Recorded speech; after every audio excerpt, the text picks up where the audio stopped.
તો અમદાવાદ કોર્ટે ગૌ હત્યાના કેસમાં સજા ફટકારી છે, જેમાં ઇમરાન શરીફ શેખને કોર્ટે 7 વર્ષની સજા ફટકારી છે। રાજ્યના ગૃહમંત્રીએ કોર્ટના નિર્ણયને વધાવ્યો હતો। અમદાવાદ કોર્ટનો ઐતિહાસિક નિર્ણય છે તેવું હર્ષ સંઘવીએ ખાસ પોસ્ટ કરી હતી અને કહ્યું હતું કે અમે ગાયના રક્ષણ માટે મક્કમ છીએ। પવિત્ર ગાયને વંદન છે। ગુજરાતમાં ફક્ત ગાયના હત્યારાને પકડાતા નથી, પણ તેને સજા પણ આપીએ છીએ। આપણા સૌનું આસ્થાનું સૌથી મોટું કેન્દ્ર એટલે કે ગૌમાતા,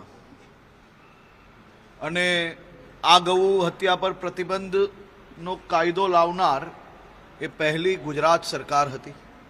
આદરણીય પ્રધાનમંત્રી શ્રી નરેન્દ્રભાઈ મોદીજીના ગુજરાતના મુખ્યમંત્રી કાલ દરમિયાનના શાસનમાં આ કડક કાયદો અમલમાં મૂકવામાં આવ્યો।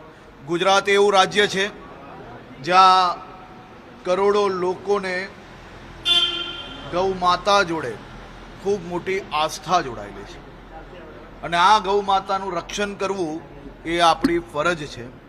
આ ભૂપેન્દ્રભાઈ પટેલની સરકાર એ ગૌ હત્યારાઓને એક પછી એક પકડવાનું જ નહીં, માત્ર આ ગૌ હત્યારાઓને માત્ર એમના કેસ કરીને જામીન પ્રાપ્ત થઈ જાય એટલું જ નહીં, એ કેસ કર્યા પછી ડે ટુ ડે ફોલોઅપ કરીને આવા ગૌ હત્યારાઓને સજા અપાવવામાં સફળતા પ્રાપ્ત કરીએ છીએ।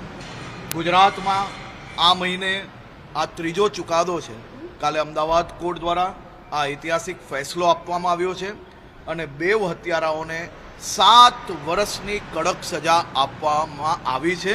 ગુજરાત સરકાર, પોલીસ વિભાગ અને કાયદો વિભાગ આ બધાને હું અભિનંદન આપું છું। એક પછી એક આ તમામ ગૌ હત્યારાઓને સજા અપાવવામાં સફળતા પ્રાપ્ત કરીશું।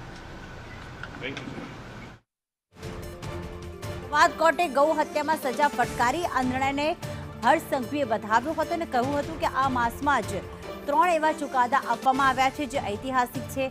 સાથે તેમણે એવું પણ કહ્યું કે જે ગૌ હત્યા કરશે તેને માત્ર પકડવામાં નહીં આવે, પરંતુ છેલ્લે સુધી જ્યાં સુધી સજા ન થાય તેની સામે કડક કાર્યવાહી કરવામાં આવશે। 7 વર્ષની સજા ફટકારવામાં આવી છે।